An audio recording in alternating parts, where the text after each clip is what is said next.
Hi, I'm Deb, your Get Set Up guide. Google Classroom is a free service for schools and nonprofits and really anyone with a personal Google account. Classroom makes it really easy for learners and instructors to connect, both inside and outside of school.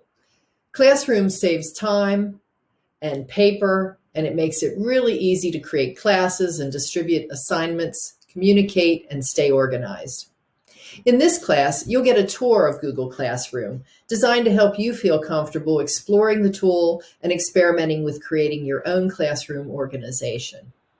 You'll learn how to communicate with students remotely in a variety of ways, how to create and manage classes, how to create and organize, as well as distribute classwork. You'll also learn how to grade assignments right in Google Classroom and how to customize your Google Classrooms to meet the needs of your students and yourself. Ollie took the class and said this was exactly what I needed to get started using Google Classroom. And Rosemary said, this was an ideal setting for me today. I feel better equipped to use Google Classroom this year.